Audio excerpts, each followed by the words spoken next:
Hola, hola. Buenas tardes, Doc. ¿Qué tal? Buenas tardes. Buenas tardes, ¿no? ¿Qué tal? ¿Qué tal? Vamos a empezar con una acotación para, más que nada para Amanda, pero en realidad información útil para todos. Estas últimas clases que vamos a tener corren créditos desde cero y se aplicarían para las pruebas últimas que vamos a dar. Ya vamos a distribuir eso, ¿no? Pero puedes, Amanda, hacer una nueva lista de créditos para estas clases que vamos a tener de osteoporosis y de síndrome de ovarios poliquísticos, ¿ok? ¿Sí me Listo, copias? Doc. Dale. Sí, Doc. Bueno, vamos a empezar con un caso clínico. Esto nos incumbe a todos, obviamente, como personas vinculadas al área de salud y como médicos de formación, que al final siempre terminamos nunca de formarnos, o sea, siempre estamos aprendiendo. Pero es uno de los temas más sensibles de la endocrinología o más importantes, porque lo que vamos a ver concatena el conocimiento de patología hipotálamo, hipofisaria, de fisiopatología de la diabetes, en particular el fenómeno de insulinoresistencia, que ustedes ya leyeron, ya estudiaron. Involucra el diagnóstico diferencial con otros trastornos, como alteraciones tiroideas o hipofisarias, y es además un trastorno muy común en mujeres en edad fértil. ¿Sí? ¿De qué estoy hablando ahora? ¿Qué piensan ustedes? Síndrome del ovario poliquístico. Ya, entonces, a partir de lo que dice Juan José, vamos a ir reflexionando algunas cosas. ¿Cuántos ovarios tienen las mujeres suponiendo que no hayan tenido ningún accidente, malformación o cirugía?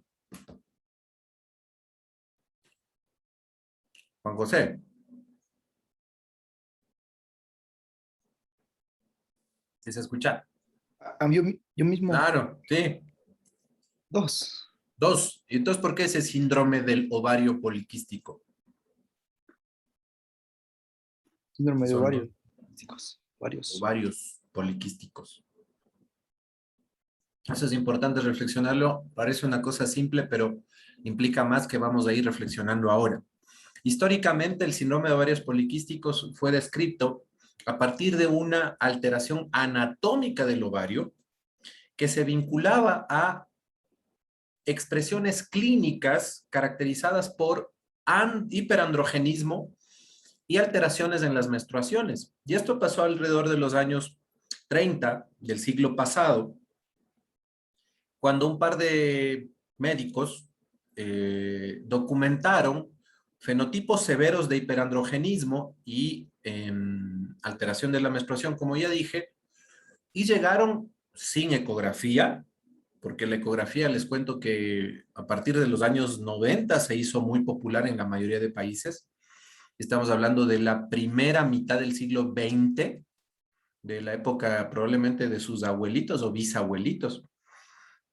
Y en aquel entonces, estos médicos, estos investigadores, infirieron que el síndrome de ovarios poliquísticos no tenía nombre, pero que la alteración que daba lugar a ello, a las alteraciones menstruales y al hiperandrogenismo, podía estar en los ovarios y se atrevieron a hacer una cirugía.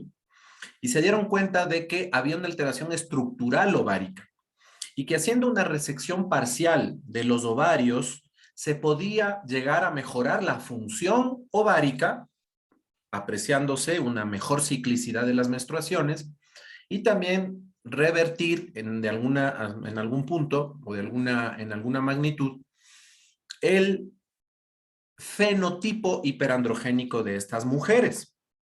¿Ok? Estos dos científicos le dieron el nombre. ¿Alguien sabe cómo se llamaban estos científicos? Solange. Se llamaban Stein y Leventhal. Ya, entonces Solange tiene un crédito porque o está leyéndolo ahorita o ya lo leyó antes, pero en todo caso contribuyó, está en Leventhal. Se prefiere no decir enfermedad de Addison, sino insuficiencia suprarrenal primaria. Se prefiere no decir síndrome de Sheehan, sino hipopituitarismo por necrosis puerperal de la glándula hipófisis, pero los epónimos sirven en tanto en cuanto sepamos de lo que se está uno hablando, ¿sí? Ya no se llama síndrome de Stein y Leventhal, y sin embargo, a lo largo de las décadas, a medida que en la historia de la medicina se tuvieron más recursos para estudiar las hormonas circulantes en un paciente, se pudieron recabar más datos, ¿no es cierto? Hay que reconocer otro factor, otra cosa que nos sirve en esta reflexión. Evelyn Granja, ¿estás? Sí, Doc. ¿Las mujeres tienen hormonas masculinas y los hombres tienen hormonas femeninas, sí o no? Sí, Ya, ¿y cuál es la diferencia? la cantidad. La cantidad, ¿no es cierto? La cantidad, también patrones de secreción, patrones de conversión. La esteroidogénesis puede ser diferente en hombres y mujeres o regulada en diferente manera. Pero en realidad, si solo nos restringimos a la circulación de hormonas masculinas y femeninas, definitivamente los hombres tienen algo de estrógenos y las mujeres tienen algo de andrógenos. Y cumplen funciones importantísimas, por ejemplo, para la proliferación del cartílago, de crecimiento de los huesos largos, donde tanto en hombres como en mujeres los estrógenos tienen un papel preponderante. Solo que la forma circulante de hormonas sexuales es predominantemente andrógenos en varones y estrógenos en mujeres, lo normal, ¿no es cierto? Hablemos ahora de fisiología, hablemos de cómo se sintetizan las hormonas masculinas y femeninas desde las gónadas. Existen factores que inciden o que influyen sobre la formación de los andrógenos y estrógenos sobre los ovarios. Y para ello tenemos que tener un conocimiento anatómico e histológico de los ovarios para ubicarnos en qué es lo patológico que sucede en el síndrome de ovarios poliquísticos. El síndrome de ovarios poliquísticos se sigue llamando así y sin embargo no debería, porque como ustedes van a darse cuenta a medida que vayamos tratando de resolver el caso clínico siguiente, las personas con síndrome de ovarios poliquísticos pueden tener la enfermedad, pero pueden no tener el criterio ecográfico, la alteración morfológica ovárica, caracterizada por los microfolículos. Entonces, el síndrome de ovarios poliquísticos, como imagen ecográfica y criterio diagnóstico, es constante en las mujeres afectadas por este síndrome. ¿Verdadero o falso, Francisca? Francisca Rosero. Sí, Doc. Buenas tardes. Hola, buenas tardes. ¿Es constante en el síndrome, la imagen de síndrome de ovarios poliquísticos? La imagen de ovarios poliquísticos. ¿Verdadero o falso?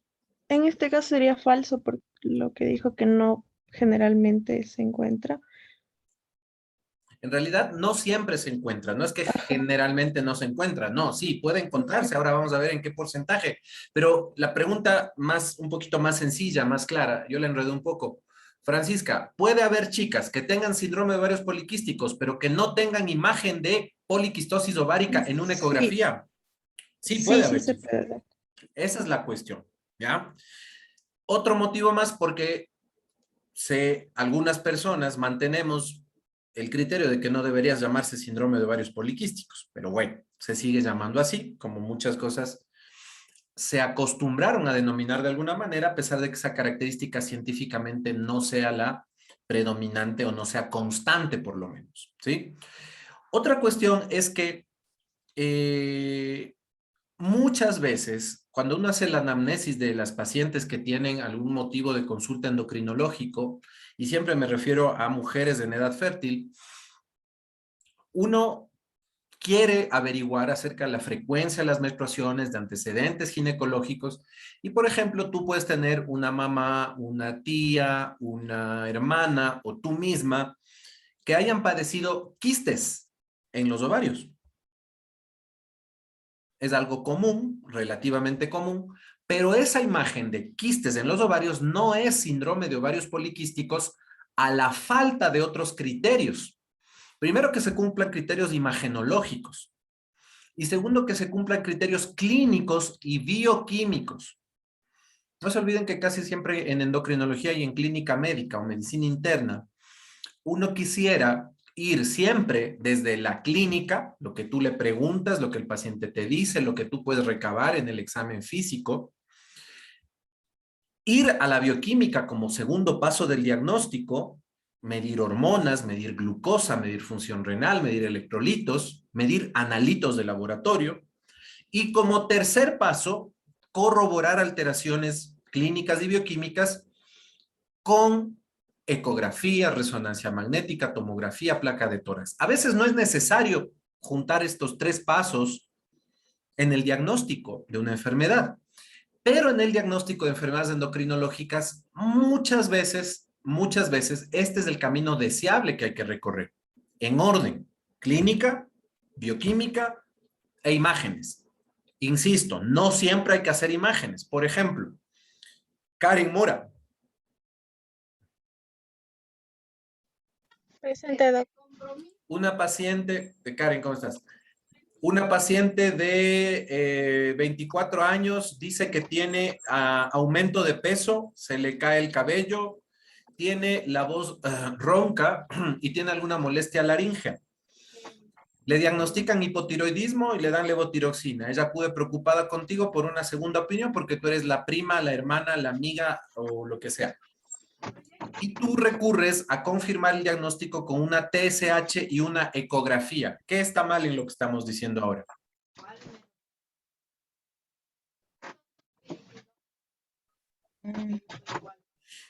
La ecografía. ¿Por qué?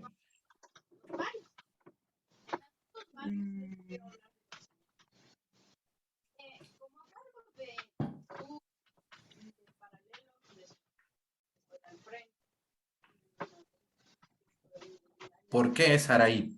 Saraí Guamán.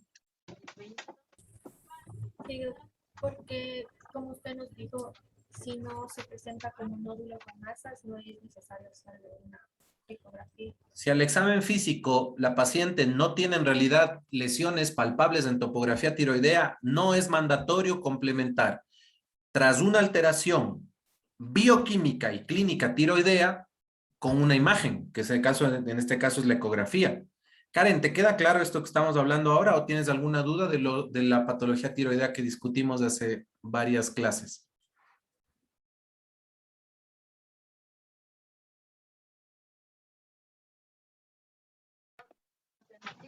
Estaba mi micro apagado. Yo te muteé porque estás con gente alrededor y se oyen Sí. las voces.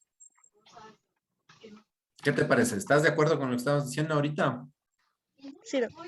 Ya, está bien. A mí me preocupa un montón que estas cosas no tengan una respuesta rápida, razonada, desde luego, y segura o certera, después de haberlo discutido muchísimas veces.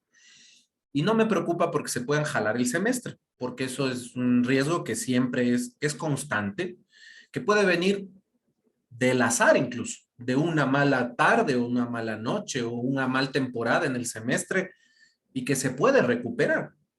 ¿Sí? Pues una persona puede no aprobar una materia y no pasa nada. O sea, sí, es algo desafortunado, no deseable, pero lo que me preocupa no es eso.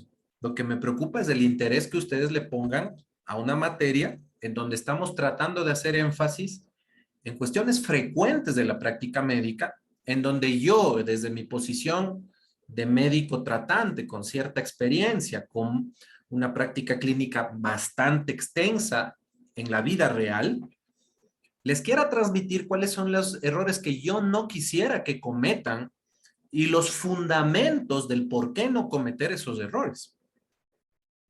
Menos me preocupa que se jalen el semestre, que luego ustedes obtengan un título, eso sí me preocupa, que obtengan un título y sean médicos inconscientes. Y lo que más me preocuparía, que sean médicos que ignoren cosas que deberían saber, que sean médicos poco éticos, que a pesar de saber cosas, las hagan mal o por un beneficio económico, o que hagan cosas de forma negligente, por ejemplo, atender un parto sin estar entrenado o hacer una cirugía sin ser cirujano plástico, etcétera, etcétera, solamente por intereses espurios económicos, ¿sí? Así que esto no es un juego, esto es medicina, ¿ok? Y les voy a seguir preguntando a las personas que menos créditos tienen y que menos participan, porque quiero que se concienticen y que si se jalan el semestre, bien jalado lo tengan, pero que sea parte del aprendizaje y el camino largo de la medicina que no tolera y no admite que la ignorancia genere un daño a personas inocentes que van a ser nuestros pacientes. Y que no admite que ustedes, siendo conscientes de estas necesidades de aprendizaje, no estén expertos ya, a pesar de que han tenido tiempo para estudiar y se vienen las evaluaciones. Así que vamos a seguir adelante. Sigo yo preocupado por muchos de ustedes, pero vamos a tratar de corregir en lo poquito de clase que nos quedan algunas de estas falencias garrafales, perdón la palabra. Ahora vamos. Entonces, acá tenemos entonces el título grande que ya dijimos, tal vez no debería ser el nombre más adecuado, pero la patología en la literatura científica se la sigue conociendo como tal, ¿ok? La definición, ¿ustedes qué piensan si tenemos montones de definiciones? Una definición de 1990, otra definición del año 2003, otra definición del año 2009. ¿Por qué piensan que una enfermedad puede tener la necesidad de tantas definiciones? ¿Qué les parece respecto a esto? ¿Por qué será que pasa? Eh, Nicole levantó la manito, perdona. ¿Será porque con el tiempo también va evolucionando los diagnósticos, va evolucionando también, por ejemplo, lo que es en sí la definición de algo? Por ejemplo, antes, por ejemplo, incluso lo de la insulina, antes se decía inmunodependientes, ahora inmunorequirientes. Entonces, según los avances también van cambiando las ideas que se tienen al respecto, porque eso también vamos descubriendo que hay más variaciones o que incluso lo que pensábamos que estaba bien ahora está mal. Es un razonamiento interesante, totalmente. Juntamos evidencias cada vez más científicas y reformamos lo que pensamos y damos saltos cuantitativos y cualitativos, ¿no es cierto? Más cantidad y calidad de evidencia genera saltos cuantitativos en el conocimiento y cualitativos. Es una buena reflexión. ¿Qué querías decir, Pablo? em, sí, o sea, yo también digo que ahí puede haber varias definiciones, ¿sí me escuchan? Sí, sí. Ya que desde el inicio del descubrimiento de una patología pueden no ver todo el amplio que abarca esa enfermedad y van a lo primero que les llamó la atención. Entonces, a lo largo de años siguen estudiando y ven que está relacionado con otras cosas que en ese entonces no sabían o no pensaban que podrían afectarse también. ¿Está bien? Y dale, Mario, decime, ¿qué te parece? Sí, como decían mis compañeros, o sea, a lo largo del tiempo también se van descubriendo, como decir, nuevos fenotipos de una enfermedad o de un síndrome, por los nuevos hallazgos característicos en la clínica, en la bioquímica y todo ello. Entonces, por los varios fenotipos que se van descubriendo, entonces por eso también. Ya, es interesante lo que están ustedes diciendo. Vamos a ver qué pasó a lo largo de la historia con estos criterios y cómo fueron evolucionando, ¿ya? Pongan atención porque les voy a seguir preguntando y miren lo que ha venido sucediendo. Sí se ve mi PowerPoint, ¿no es cierto? Sí, Ya, chévere. Che, qué feo acá. Se me ha quedado de otra clase que yo he dado. Va, no importa. Bien, primero, tenemos aquí algo que es importante, interesante. Sofía Torres, ¿estás? Sí, doctor, ya estoy Mira, para todo. chévere. Estos son los criterios de los Institutos de Salud de los Estados Unidos, o NIH, ¿sí? De 1990. Ustedes ni nacían en los 1990, ¿no es cierto? No, doc. Creo que la mayoría, pero está bien. Yo estaba en el jardín de infantes en esa época. La oligoanovulación crónica el hiperandrogenismo clínico o bioquímico y la exclusión de otras etiologías se mencionaron en aquel entonces como criterios diagnósticos. ¿Qué te llama la atención, Sofía, de estos criterios que ves acá? Am, Creo que me llama más la atención lo del hiperandrogenismo clínico o bioquímico, porque Voy a le hacer, pone, está bien, clínico, bioquímico. ¿Por qué más? Dale, dale, expláyate, no hay problema. ah, o sea, porque le pone el O en lugar de el I y según vi en la definición un poco más actual, se mencionaba, o sea, como que hacía alusión a que podían ser o uno de los dos o ambos. Aquí solo Ya. está como uno. Ujú. Ya, vos decís, es muy buena, muy bonita tu reflexión, muy útil, porque ese o un y, o las dos cosas, y o cambia bastante el criterio de definición de ovarios poliquísticos, ¿no es cierto? Yo iba preguntando hacia otra cosa, ¿qué falta en esta definición? Calderón Cristian. No, quizás te falta la evidencia ecográfica de que hay ovarios poliquísticos. Claro, pues oigan, ustedes seguramente tienen una foto de bebés de cuando ustedes tenían 3 meses dentro de la panza de sus mamás, ¿no es cierto? Yo soy más viejito, y no demasiado, pero cuando yo tenía 3 meses de gestación, a lo sumo le pusieron las manos o la corneta en el vientre a mi mamá. Entonces, ecografías no es tan antiguo como ustedes creerían, o no es algo que ha venido con la historia de la medicina, sino hasta tiempo más bien reciente. Date cuenta, Cristian y Sofía, que aquí no está el criterio ecográfico del síndrome de ovarios poliquísticos. Tal vez en 1990, de hecho estoy seguro, en 1990 ya había ecógrafos, aparatos y ecografistas, expertos en ecografía, pero seguramente era un procedimiento caro, no muy difundido y no muy exacto para analizar la topografía ovárica. Entonces estos expertos no lo pusieron aquí la imagen ecográfica, ¿sí? Oligoanovulación crónica, ¿qué se interpreta de eso? Vamos a ver, Catherine Cachimuel. ¿A qué te suena? ¿Cómo explicarías eso a alguien que no sepa medicina o un compañero de segundo semestre de medicina que te pregunta? Doc, Catherine tenía un problema con el micrófono y todavía no lo puede solucionar. Ya va. Está bien, ahí puso presente el Ajá. doc. Ya, está bien, esperen. Voy para arriba. Fausto Quispe.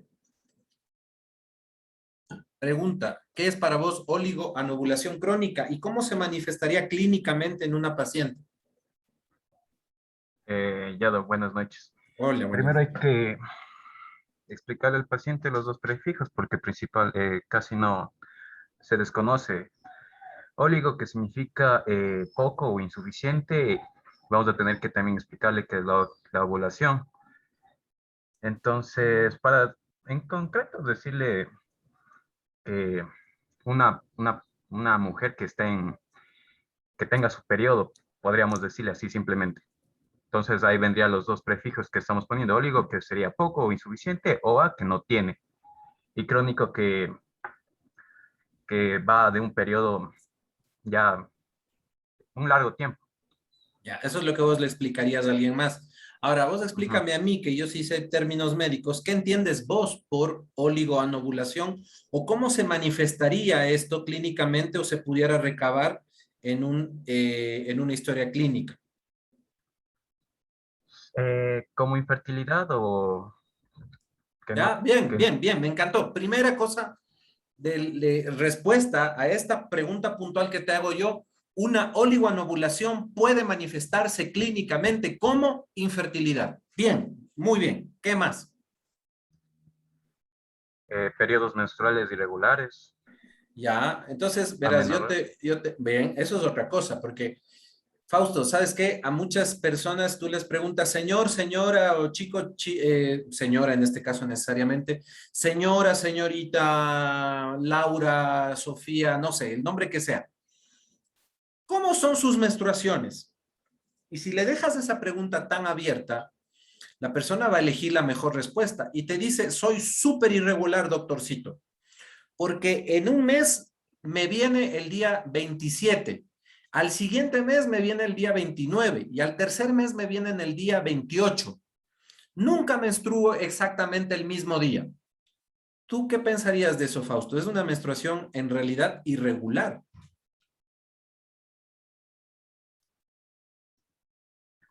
Mm, O sea, yo le pensaría porque en sí hay un periodo de más o menos 2 o 3 días, si no me equivoco, en cada ciclo menstrual. Entonces no es, digamos que un mes es el 12 y el siguiente debe ser completamente en el 12. O sea, Ya. yo diría por el tiempo, por los días, o sea, por los pocos días que está pasando nada más. Eso es lo que debemos remarcar entonces, eso es lo que debemos investigar y si una persona en realidad tiene una amenorrea secundaria o tiene oligomenorrea, podría, aunque no es totalmente seguro, padecer oligoanovulación crónica, ¿sí? Es más, una persona, te pregunto, Fausto, ¿qué opinas vos de esto? Una persona, una mujer que menstrue cada 28 días, rítmicamente, sin variar su fecha de menstruación. Todos los meses menstrua entre el 25 y el 27 de ese mes. Y así ha sido durante el último año. A pesar de ser completamente regular en sus menstruaciones, ¿puede tener fenómeno de oligoanovulación crónica?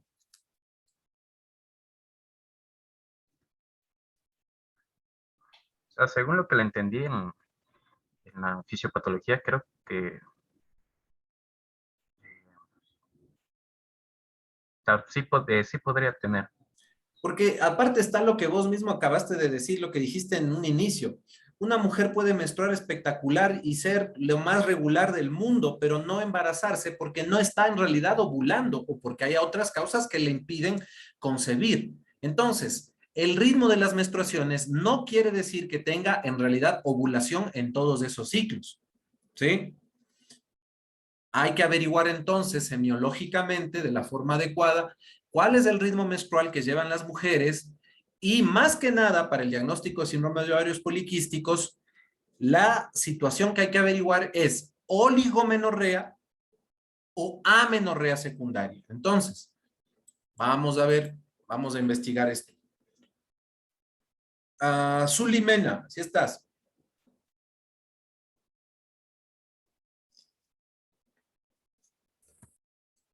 Sí, Doc, buenas noches. Hola, buenas noches. ¿Qué es amenorrea secundaria? Podría ser ausencia de menstruación debido a problemas a nivel central. Y si no tiene útero, ¿el problema es a nivel central o es problema uterino? Y si no tiene ovarios, a pesar que tenga útero, hipotálamo, hipófisis, el problema no es a nivel central, es ovario el que está fallando. Anótate como una necesidad de aprendizaje, ¿ya? Víctor Matailo, ¿qué es amenorrea secundaria? Buenas noches, Doc. O sea, amenorrea secundaria es como, digamos, la ausencia de 3 periodos seguidos de la menstruación. 3 periodos seguidos de la menstruación, ya. ¿Y qué sería amenorrea primaria entonces, Víctor? Disculpe. ¿Qué sería amenorrea primaria?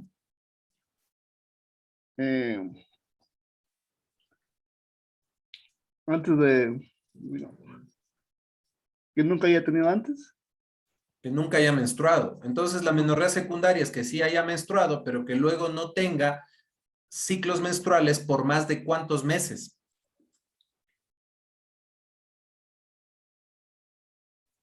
Por 3 meses. Por 3 meses, ya. Eso es lo que estamos tratando de dilucidar. ¿Y cuándo sería demasiado largo un ciclo menstrual? Esto ya no te pregunto a ti, le voy a preguntar. Yannick, ¿qué te parece?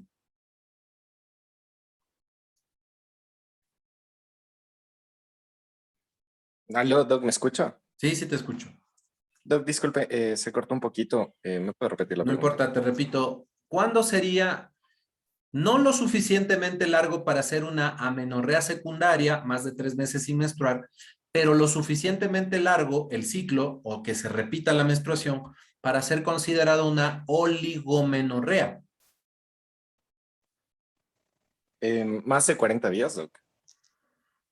Las definiciones es mejor tener una convención o una apreciación exacta. Lo mínimo deberían ser no menos de 21 días y lo máximo deberían ser no más de 35 días. ¿Ya? Si tú tienes una paciente que menstrua menos de 21 días y tiene cada 15 días la menstruación, va a tener algo que se llama polimenorrea. Y si tienes una persona que menstrua cada 35 días o más, vas a tener oligomenorrea. Porque se entiende que en un año va a tener menos del número de menstruaciones normales que cualquier mujer sana. En un año, lo mínimo que se espera que una mujer sana menstrue son 10 veces, ¿sí? Si ya es 9 o menos aún, estamos ante una persona que menstrua pocas veces en el año. Y eso implica la oligomenorrea, una frecuencia muy larga entre ciclo y ciclo en número de días, más de 35 días, ¿ok? ¿Puede ser expresión una amenorrea secundaria de una disfunción ovárica con óligo o anovulación? Sí. ¿Puede ser entonces amenorrea secundaria u oligomenorrea expresión de oligoanovulación crónica? Sí. ¿Puede una persona menstruar cíclicamente cada 30 o 28 días y sin embargo no ovular y por ello no poder concebir? Como nos dijo su compañero, sí, la SUF o infertilidad también es parte de un fenómeno, en algunos casos, no en todos, de oligoanovulación crónica. ¿Ok? Y por lo tanto, estas serán manifestaciones clínicas que hay que recabar en el caso de las personas en quien se piensa en síndrome de ovarios poliquísticos. ¿Está? Esto lo estamos desglosando de a poquito, pero ya vamos a ir más rápido luego de que veamos estas tres definiciones. ¿Alguien tiene hasta aquí preguntas, dudas?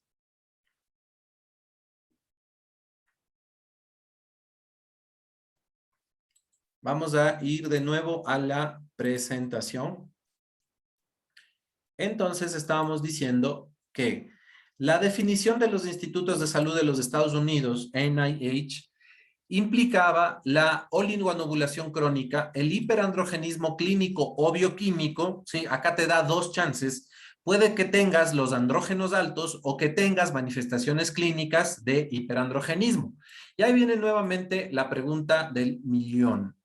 ¿Cuál es la persona que me va a ayudar ahora? Samuel Cruz, ¿estás? Sí, dígame. Por favor, Samuel, ¿qué te parece a ti? ¿Cómo tú recabarías este síntoma? ¿Qué explorarías o qué le preguntarías a una mujer para saber si no tiene o si tiene hiperandrogenismo clínico? Bueno, le mencionaría si es que ha visto que le ha crecido cabello en lugares donde no debería, a lo que se denomina hirsutismo.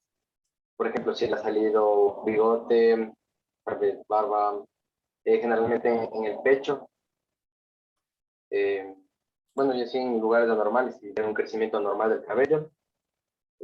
También podría ser, si ha visto un aumento de peso, aunque no estoy seguro si es relacionado con el hiperandrogenismo.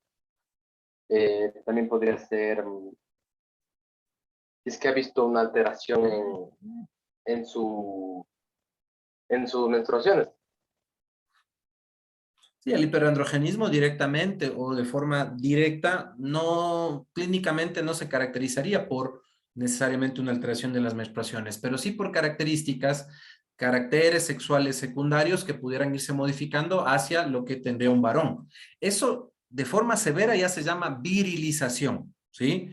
El hiperandrogenismo clínico es más sutil y tiene que ver predominantemente con algo que vos ya dijiste, hirsutismo. ¿Sí? Hirsutismo. Son características visibles en la piel de la persona. Si una persona ya tiene virilización, estamos hablando de un grado de hiperandrogenismo seguramente bioquímico muy severo. En cambio, el hiperandrogenismo solamente evidente a nivel de la piel no es un hiperandrogenismo necesariamente bioquímicamente severo, pero sí puede ser muy molesto para la mujer que lo padece. Imagínate que una chica joven tenga bigote y tenga una barba por acá. cambia la calidad de vida, cambia el desempeño social, laboral, estudiantil de una paciente que se expone ante un parámetro o un paradigma de belleza femenina que definitivamente no implica que tengas hirsutismo, que eso no se vería aceptable con los parámetros actuales de una estética normal, ¿sí? Entonces, no es solamente estética, quiere decir salud psicológica, emocional de la persona. El hirsutismo puede traer un impacto muy grande sobre el bienestar de la mujer que lo padece, ¿ya? Y ya vamos a hablar más adelante de estrategias o de recursos semiológicos para poder recabar este dato, ¿ok? Vamos a nuevamente irnos a la presentación y dice exclusión de otras patologías, ¿ya? Entonces, yo les hago una pregunta. ¿Dónde está? Saraí Guamán. Te pregunto otra vez.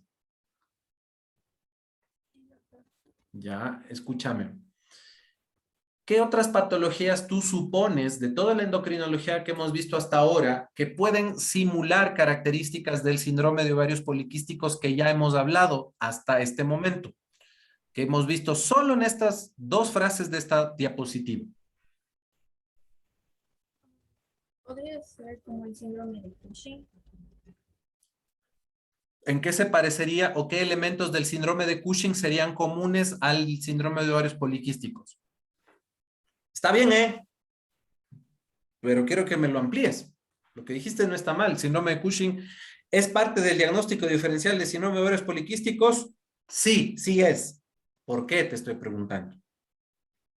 Puede ser por la presencia de amenorrea, obesidad. Sí, amenorrea está bien. Algo que quisiera que ustedes se olviden o no, o que no lo piensen así, no tengan ese concepto erróneo, es que el síndrome de ovarios poliquísticos produce obesidad. El síndrome de Cushing sí que puede producir obesidad, pero el síndrome de ovarios poliquísticos no produce obesidad.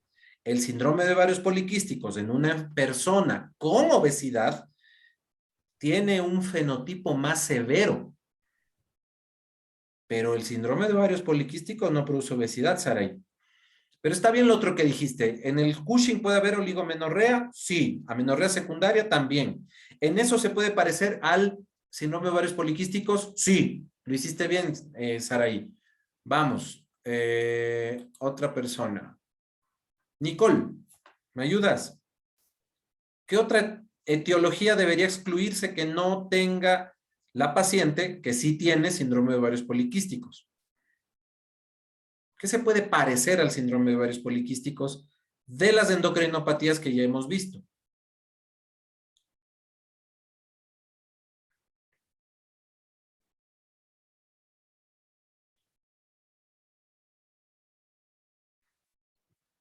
Nicole, no, ahorita te escucho. Ya, la hiperprolactinemia. ¿Por qué? Ay, sí, no me acuerdo bien por cómo explicarlo. ¿Por qué se parece la clínica de hiperprolactinemia a la clínica del síndrome de ovarios poliquísticos? Porque también tiene periodos menstruales irregulares. Eso te estoy preguntando. Muy bien, muy bien. Ya, también hay un excesivo crecimiento de vello corporal y también facial. ¿En qué momento dijimos que la hiperprolactinemia tiene exceso de crecimiento de vello facial? No existe eso. Eso no es verdad. Pero sí dijiste algo que es muy importante. Una persona que tiene hiperprolactinemia y más todavía un prolactinoma, ¿puede tener oligomenorrea o amenorrea secundaria? Sí. ¿Se confunde eso con el síndrome de ovarios poliquísticos? Puede ser. Hasta ahí estás bien, Nicole, ¿vale? Pero la hiperprolactinemia no da hirsutismo o hiperandrogenismo. Eso no es cierto. Vamos a ver, otra cosa. Adrián, ¿qué se te ocurre como otra cuestión, otra patología que deberíamos diferenciar del síndrome de ovarios poliquísticos porque tiene características semejantes? La acromegalia tal vez. Sí, la acromegalia es otra endocrinopatía. ¿Por qué? Porque en la acromegalia, al haber un exceso de hormona del crecimiento y de IGF-1, este IGF-1 también puede estimular a la glándula suprarrenal y a los ovarios directamente y producir un aumento de la producción de andrógenos. Entonces puede conducir al hiperandrogenismo. Menos, la verdad que se ve poco en las personas, en las mujeres con acromegalia, manifestaciones de hiperandrogenismo. No es lo usual, no está entre la clínica más frecuente, no es tampoco lo que preguntamos como parte del fenotipo. Pero, por ejemplo, si tú tienes cualquier adenoma hipofisario, incluido un adenoma de una persona con acromegalia, sí que puedes tener anomalías en los ciclos menstruales. La acromegalia se puede relacionar con mayor insulinoresistencia y de ahí también una diabetes secundaria a acromegalia. En el síndrome de ovarios poliquísticos, al igual que en la acromegalia, se pueden ver síntomas o estigmas, más bien dicho, signos de insulinoresistencia como la acantosis nigricans. ¿Ya? Entonces, no tanto el hiperandrogenismo como enlazando acromegalia con síndrome de ovarios poliquísticos, pero sí oligoamenorrea, y también estigmas de insulinoresistencia, por ejemplo. ¿Ya? ¿Qué más? Vamos a ver la siguiente definición. Aquí, ¿qué no hay? Ecografía. Listo. Siguiente, Rotterdam, 2003. Se reúnen montones de científicos de todo el mundo y además de pegarse un buen tour por Holanda, en Rotterdam, en una buena tarde o noche, dicen al menos 2 de los siguientes. ¿Sí? Vamos a ver, ahí me va a ayudar Francisca Rosero. ¿Ya volvió Francisca? Sí, estaba aquí. Ya me Ya, preguntó. perdón, pero tú sí tienes razón, ya te pregunté. Pero decime, a ver, ¿qué lees ahí? Lee. Al menos 2 de los siguientes, que es oligoanovulación, hiperandrogenismo clínico bioquímico, ovarios poliquísticos y diagnóstico de exclusión. Ajá. Perdón por la tilde que le falta a diagnóstico. Es diagnóstico, ya. ¿Qué te llama la atención de esta definición, Francisca? De los criterios de Rotterdam, que les vamos a llamar de aquí en adelante. Aquí está, o sea, bueno, a diferencia del anterior, igual lo que es ovarios, que le pone ovarios poliquísticos. Ya, entonces acá ya incluyes la ecografía, porque te Ajá, cuento sí, que no hay claro. que operar y sacarle a la pobre paciente los ovarios para darse cuenta que los tiene poliquísticos, sino ya está la ecografía definitivamente aquí como criterio diagnóstico. ¿Qué más?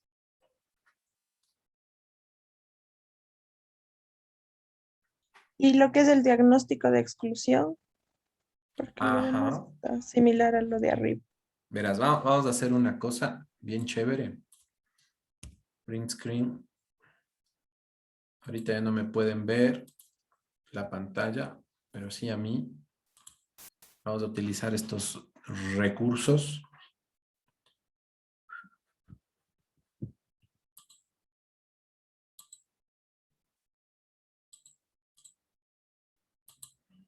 Entonces, su compañera, sí se ve mi Paint. Sí, bueno, ahorita Ya, está en la, ya sí. ya, chévere, chévere. Entonces, estos de aquí son los criterios de Rotterdam, ¿no es cierto? ¿Sí se ven? Al menos 2 de los siguientes, lo que estoy subrayando ahorita. Sí. Sí. Ya. Entonces, vamos a ver. Francisca, vos me vas a ayudar. Desglosemos aquí al lado, ¿sí? En esta columna que voy a empezar a hacer aquí. ¿Sí ves mi flechita de rojo? Sí, doc. Ya. ¿Cuál sería el primero de estos 3 criterios? La oligo o anovulación. Ya, entonces voy a poner una O y una A, oligoanovulación, ¿ya? Segundo, ¿cuál sería el segundo de estos criterios? El hiperandrogenismo Ya, que puede ser clínico o bioquímico. o bioquímico. Ya, bien. Es la A este ecografía. le voy a poner HA y luego dices vos un tercero que sería un criterio ecográfico, ¿no es cierto? Ecográfico, ajá. Propiamente dicho, la poliquistosis. Voy a poner P de poli y Q de quistes, ¿ya? Ya. Ahora, una persona, ¿qué ¿qué tiene que llegar a tener de estas tres cosas?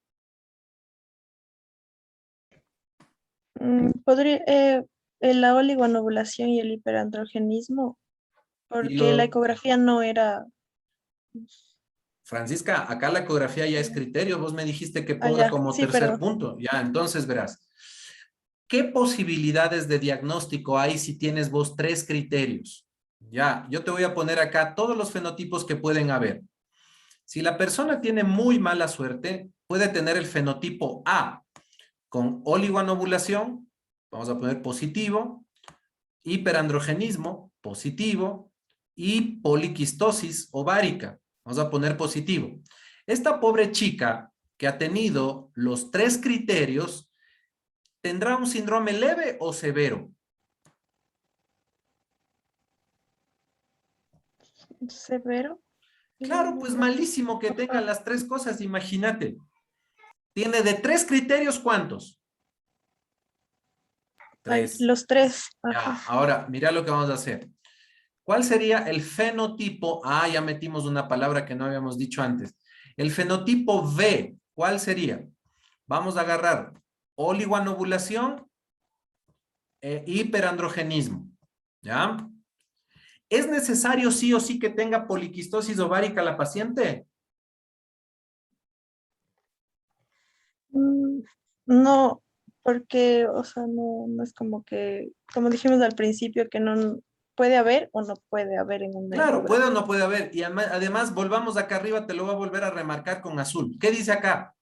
Al menos dos de los siguientes diagnósticos. Es decir, ¿hace falta para los criterios de Rotterdam sí o sí que hayan los 3 de 3? No. No, con 2 está bien. Así que este fenotipo B no tiene, ¿qué no tiene? La poliquistosis. No tiene la poliquistosis. Muy bien. Ya, ahora vámonos al C. ¿Ya? ¿Cómo me sugieres que yo ponga el fenotipo C de estos pacientes? ¿Qué quieres escoger? Escoge 2 criterios.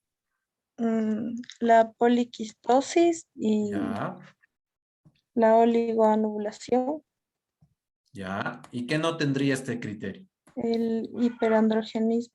Ya, este que vamos a llamarle hoy por hoy el fenotipo rosero, ¿ya? Te lo inventaste vos, vamos a suponer, ¿ah? El fenotipo rosero, el fenotipo C, es el más conflictivo de los fenotipos porque descarta una de los principales elementos del diagnóstico de síndrome de ovarios poliquísticos, que desde siempre fue el hiperandrogenismo. Y lo que te está diciendo los criterios de Rotterdam en general, pero este criterio, el criterio rosero en particular, es que puede haber un síndrome de ovarios poliquísticos sin hiperandrogenismo. ¿Sí entiendes, Francisca, por qué es conflictivo tu fenotipo? Porque le falta una característica principalísima clínica y bioquímica. Este fenotipo descarta el hiperandrogenismo. ¿Sí entiendes? Es una cosa llamativa, por lo menos, ¿no? Y vamos a poner un fenotipo D, ¿sí? ¿Cuál sería el fenotipo D el que te queda, Francisca? Que exista los ovarios poliquísticos y el Ya, hiperandrogenismo, pero no qué. pero no la oligoanovulación. Ya, este es un síndrome de ovarios poliquísticos en el cual las mujeres sí ovulan. Francisca, ¿y si estas mujeres sí ovulan, qué sí puede suceder?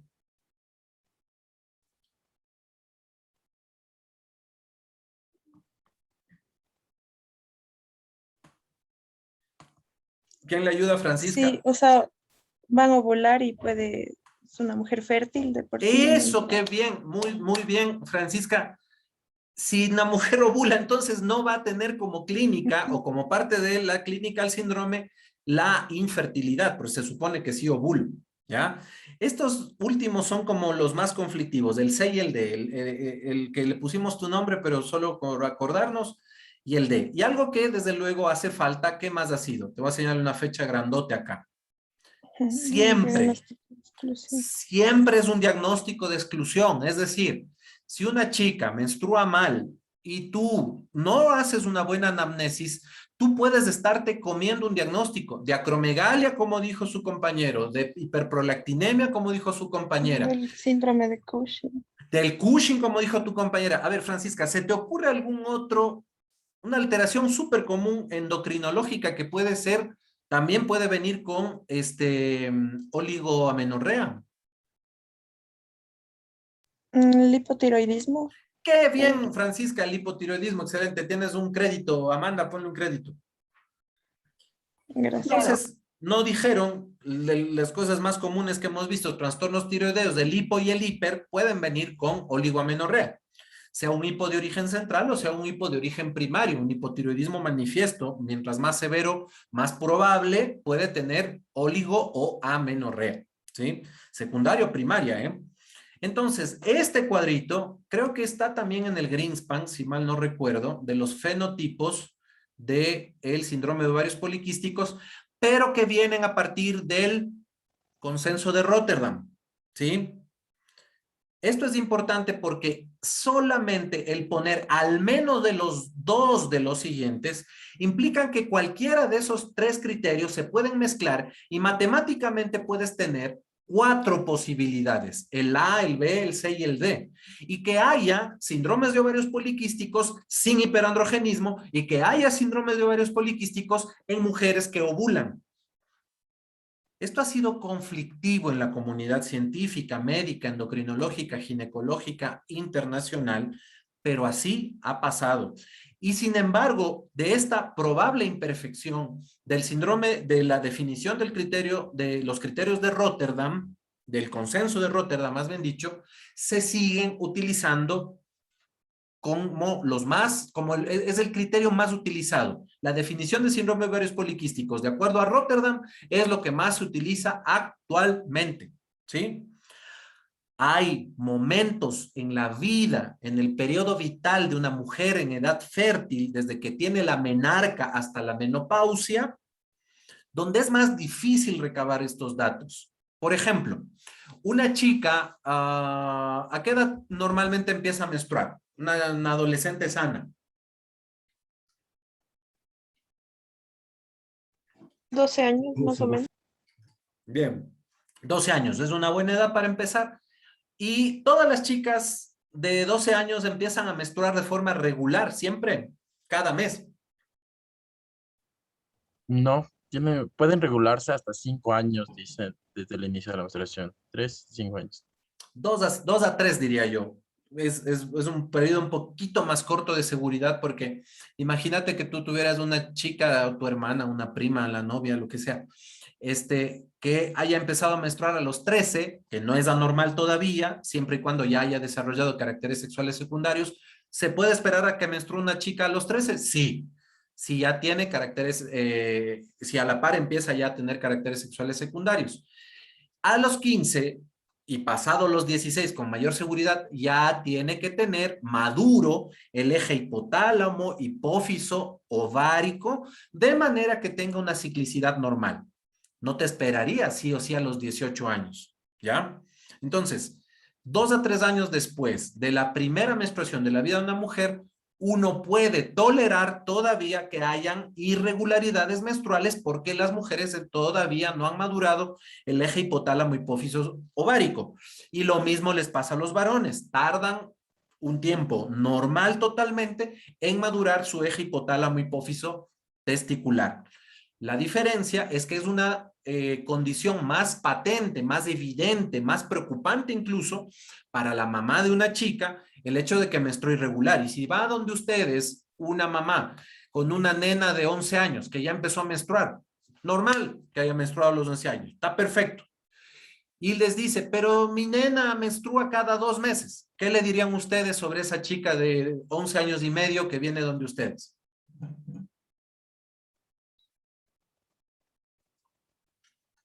No sé, le diríamos que si es que la paciente no tiene algún otro síntoma relevante en sus periodos menstruales, no se preocupe, ya que esto es normal hasta que se regule su ciclo, en unos 2 a 3 años. Ya, entonces si no hay otros estigmas, eso lo dijiste muy bien, Pablo, si no hay otros estigmas de endocrinopatías, si su crecimiento es adecuado, si la progresión del Tanner, que de esa manera ustedes van a ver en pediatría seguramente, cómo va madurando la parte de las mamas, el vello púbico de esa paciente, si eso va en armonía con un buen crecimiento, una buena nutrición, una buena salud física, emocional, entonces le puedes decir a la mamá que no se preocupe, ¿no es cierto? Y ya traerás un control en 6 meses, 12 meses para preguntarles de nuevo cómo está, ¿ya? Pero cuando ya pasan esos 3 años, ya no es normal que tenga oligomenorrea.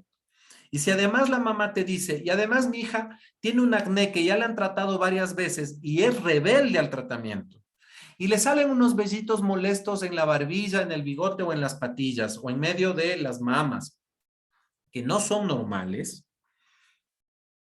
tú puedes empezar a reunir criterios como los del consenso de Rotterdam o como lo que vamos a ver acá. ¿Sí se ve mi pantalla?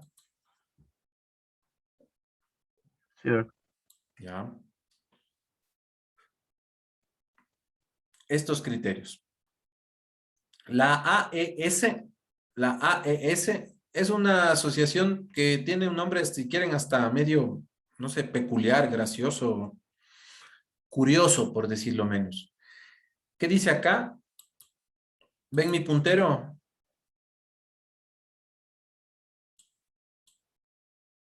Amanda, ¿qué dice aquí?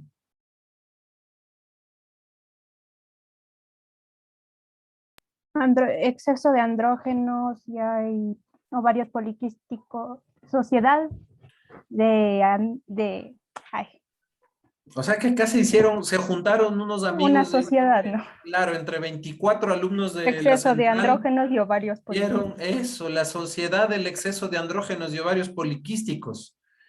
Y ellos, en cambio, dicen qué cosa, Amanda, ¿qué dice acá? Primer criterio de diagnóstico. Hiperandrogenismo. Ya, que puede ser clínico, clínico es el hirsutismo, o hiperandrogenemia. que será bioquímico.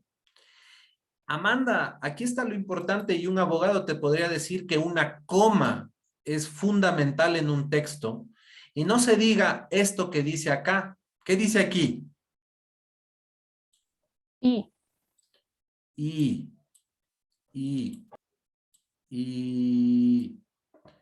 ¿Qué significa ese y, Amanda? Que tienen que estar los dos. Que tiene que estar los dos, no. Que tiene que estar este y cualquiera de los otros de dos. abajo. Ajá. Puede estar el hiperandrogenismo, sí o sí, y aquí puede estar la oligoanovulación, y aquí sí que te dice, ¿qué significa esto? O sea que acá te da chance a que vos tengas un síndrome de ovarios poliquísticos, sí o sí con hiperandrogenismo, pero con cualquiera de las otras dos. ¿Cuál sería la otra? Oligoanovulación. ¿Y cuál sería la otra? Hirsutismo. No. Yo sé que las flechas no están tan lindas, pero te lo voy a repetir, ¿ya? Vamos de nuevo, Amanda. Ojalá ya me funque bien mi puntero. El criterio de la sociedad de exceso de andrógenos te dice como primera cosa que no te puede faltar, hiperandrogenismo clínico o bioquímico. Siempre tiene que haber hiperandrogenismo, sea clínico o sea bioquímico, siempre. ¿Qué te decía el consenso de Rotterdam? Que esto tiene la misma importancia que esto y que tiene la misma importancia que esto de acá. Es decir, O. No te dice I, te dice oligoanovulación, o hiperandrogenismo, o ovarios poliquísticos. Cualquiera de estos tres, como mínimo, ¿cuántos? Dos. Dos. Ya. Ahora, ¿cuál es la gran diferencia con este otro criterio de la otra sociedad? Que lo que te está diciendo es que vas a tener la chance de tener hiperandrogenismo clínico o bioquímico y oligoanovulación o los ovarios poliquísticos. Pero ¿qué nunca te debe faltar en esta definición? Exceso de andrógenos. Nunca te puede faltar el exceso de andrógenos. Amanda, ¿había un fenotipo para el consenso de Rotterdam que no tenía exceso de andrógenos? El consenso que no tenía exceso, ¿no? Sí, sí había. Ah, no. Sí, el D. Vamos de nuevo. El último parece que era. Está bueno recapitular porque así no nos vamos a equivocar. Todavía no borré el dibujo que hice acá con Francisca. ¿Sí? ¿Hay uno que no tenga hiperandrogenismo? Sí hay uno que no tiene hiperandrogenismo. No importa que digas el C, el D o el A o el B, esas letras pueden cambiar, pero date cuenta que como en Rotterdam te dice 2 de 3, puede no estar el hiperandrogenismo y todavía sigue siendo síndrome de ovarios poliquísticos. En el caso de el consenso de la Sociedad de Exceso de Andrógenos, te dice que sí o sí tiene que haber hiperandrogenismo. ¿Y cuál es la tercera cosa? ¿Qué dice acá abajo, Amanda? Exclusión de otras desórdenes con exceso de andrógenos. O desórdenes, otras etiologías. related disorders quiere decir desórdenes relacionados. Y acá arriba te pone, mira, el déficit de 21-hidroxilasa que provoca hiperplasia suprarrenal congénita. Las neoplasias secretoras de andrógenos. El uso o abuso de andrógenos anabólicos. El síndrome de Cushing. El síndrome Jairán. ¿Qué significa Jairán? Hiperandrogenismo, insulinoresistencia y acantosis nigricans. La que dijo Francisca, disfunción tiroidea. Y la otra que dijo su otra compañera, hiperprolactinemia. Entonces, Amanda, ha habido varios criterios y es porque seguramente no hay, además, una verdad absoluta para definir el síndrome de ovarios poliquísticos. No hay una verdad absoluta para definir el síndrome de ovarios poliquísticos. Pero quedarnos con un criterio, el que más útil nos sea, yo sugeriría continuar con el de Rotterdam, pero tener una muy buena anamnesis, un muy buen examen físico y un muy buen trato al paciente, a la paciente, para llegar de mejor forma al diagnóstico. ¿Ok? Entonces, ¿qué dice acá? Casi 1 de cada 10 mujeres en edad fértil o en edad reproductiva puede tener síndrome de ovarios poliquísticos. Y si vos tienes, y si nosotros tenemos acá estadísticamente, ¿cuántas mujeres? 1, 2, 3, 4, 5, 6, 7, 8, 9, 10, 11, 12, 13 mujeres. Probablemente hayan 2 mujeres de todo este grupo que tengan síndrome de ovarios poliquísticos. Probablemente no, pero hay una alta posibilidad, ¿no es cierto? Dado que desde el 5 al 10% de las chicas en edades como las de ustedes puede llegar a tener el síndrome. Entonces es relevante aprender sobre esto, ¿sí? Porque muchas veces pueden llegar a preguntarles y pueden cumplir un papel, sea como especialistas o como médicos generales, a ayudar a estas personas, ¿ok? ¿Qué más dice? 70-80% de los casos, cuando se manifiesta hiperandrogenismo, es el hirsutismo la manifestación visible. Por eso, de hecho, en este consenso de la Sociedad de Exceso de Andrógenos, no te pone hiperandrogenismo clínico, de plano te pone hirsutismo, ¿ya? También produce infertilidad de causa ovárica. Hay otras causas, si no tienes útero no te puedes embarazar, pero si los ovarios funcionan mal, tampoco te puedes embarazar, como en el síndrome de ovarios poliquísticos.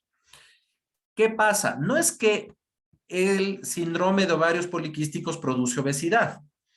Pero en el estado del síndrome de ovarios poliquísticos sí puedes tener, y de hecho es una condición per se el síndrome, de insulinoresistencia. Si además le sumas obesidad, si además le sumas sedentarismo, si además le sumas genética de diabetes, las personas con síndrome de ovarios poliquísticos tienen más riesgo de diabetes y enfermedades cardiovasculares. ¿Sí? Y aquí viene una pregunta que me encantaría ustedes me ayuden a resolver. Aumento de la tasa de cáncer de endometrio. ¿Por qué?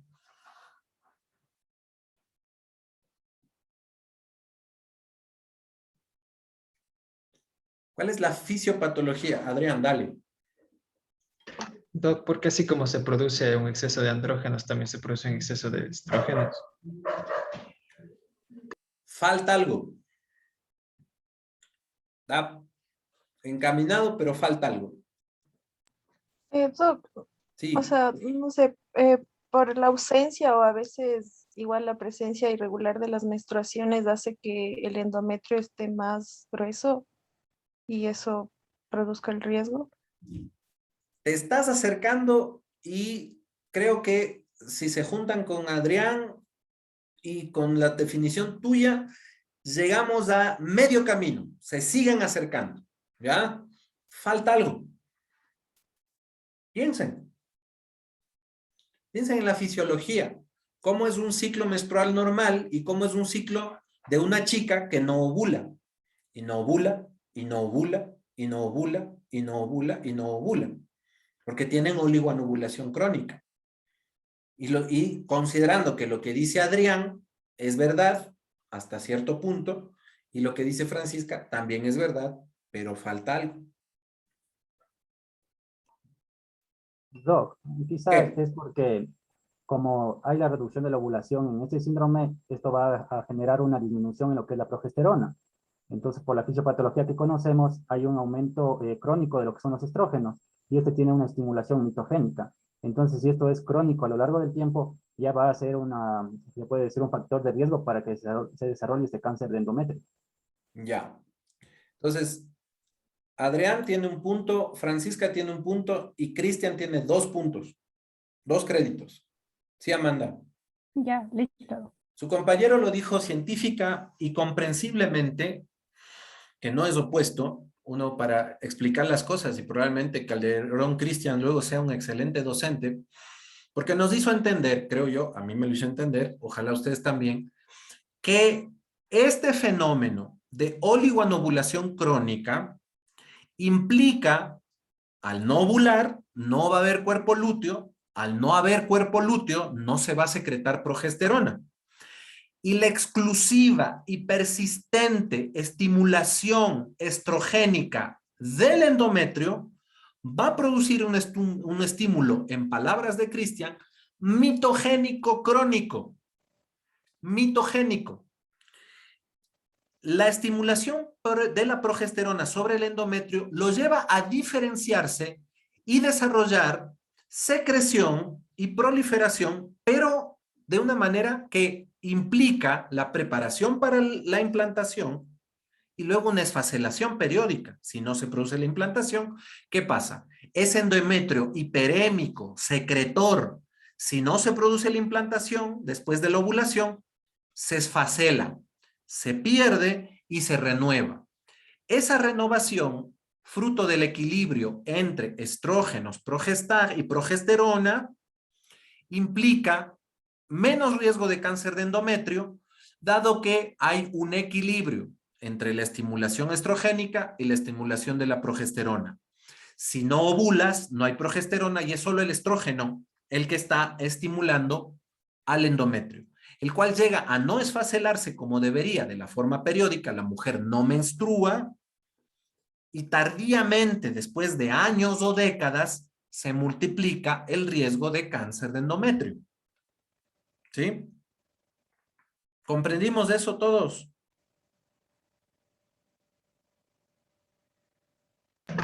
Tal vez podría repetir una vez más, por favor.